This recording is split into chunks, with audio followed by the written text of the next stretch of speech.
adalah merupakan pengembangan dari kurikulum sebelumnya, yaitu kurikulum 1964. Di mana kurikulum 1968 ini terdiri dari tentang A. Keorganisasian taman kanak-kanak, B. Perlengkapan, C. Pendidikan dan tenaga kependidikan, D. Keadministrasian, dan E. Evaluasi. Aspek pengembangan kurikulum Taman Kanak-kanak 1968 sangat berbeda dengan aspek pengembangan yang dikembangkan pada masa sekarang, di mana pada masa sekarang terdapat 6 aspek.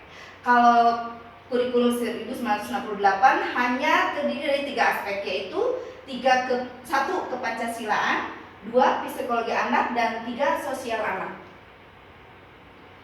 Tujuan kurikulum Taman Kanak-kanak 1968. Tujuannya terdiri dari 2 bagian, yaitu yang pertama tujuan umum dan kedua tujuan khusus.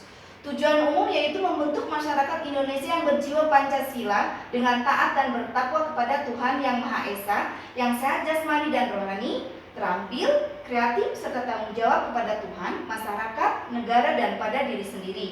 Sedangkan tujuan khususnya adalah mendidik, membimbing, dan mengarahkan anak dengan memberikan kesempatan untuk memenuhi kebutuhan jasmani dan rohani dengan mengembangkan potensi pada diri anak sesuai dengan minat dan bakat anak agar menjadi manusia dewasa yang sebaik-baiknya dan diterima oleh masyarakat. Kemudian program kegiatan kurikulum Taman Kanak-kanak 1968 terdiri dari ada 8 bidang program ya kegiatan. Yang A, bidang penerapan Pancasila. Pengembangan dari yang ketiga tadi ya, bidang penerapan Pancasila ini disatukan dengan bertakwa kepada Tuhan Yang Maha Esa. Mungkin yang sekarang disebutnya 6 ya. Terus B, bidang bermain atau kegiatan bebas. C, bidang pendidikan bahasa. D, bidang pendidikan alam sekitar. E, bidang pendidikan jasmani. F, bidang ungkapan kreatif atau seni. G, bidang sosial medis. Dan H, bidang skolastik atau minat bakat anak. Kemudian penyelenggaraan kegiatan di Taman Kanak-kanak menurut kurikulum 1968 terdiri dari 1.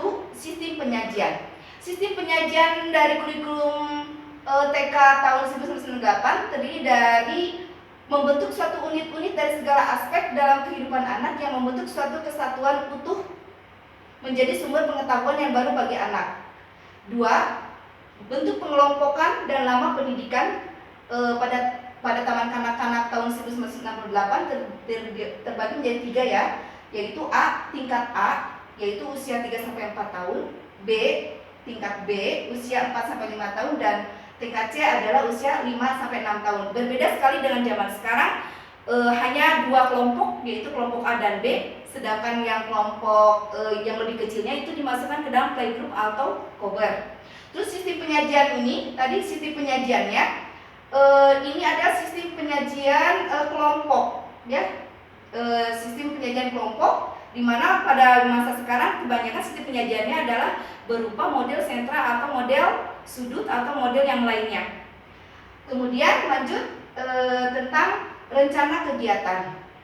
Seperti pada umumnya ibu guru zaman sekarang, sebelum memberikan suatu pengetahuan kepada anak didik diharuskan untuk melakukan persiapan melalui perencanaan kegiatan.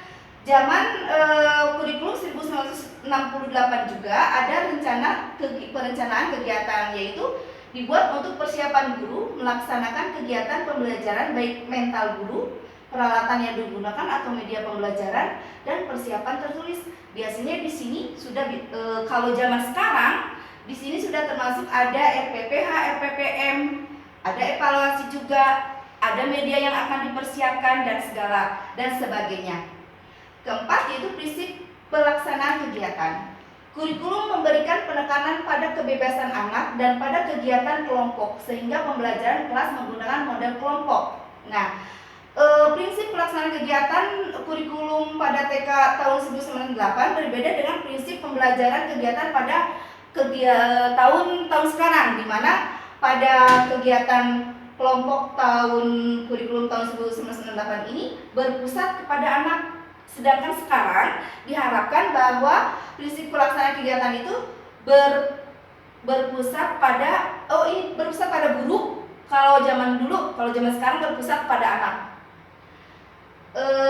Evaluasi zaman kurikulum 1968 juga masih ada evaluasi ya seperti di zaman sekarang, tetapi mungkin cara penyajian evaluasinya masih berbeda dibandingkan yang sekarang. Mungkin lebih detail zaman sekarang dan lebih bervariasi penilaian zaman sekarang, karena mungkin di zaman sekarang ada checklist, ada catatan anekdot, ada hasil karya, ada unjuk kerja dan segala macam. Mungkin pada zaman 68 hanya biasanya penilaiannya hanya pakai huruf atau angka saja.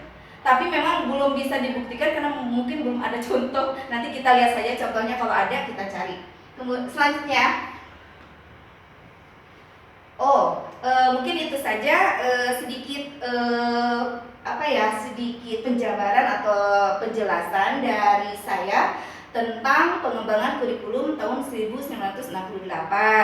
Kelebihan dan kelebihannya adalah dari saya dan kelebihannya adalah dari Allah.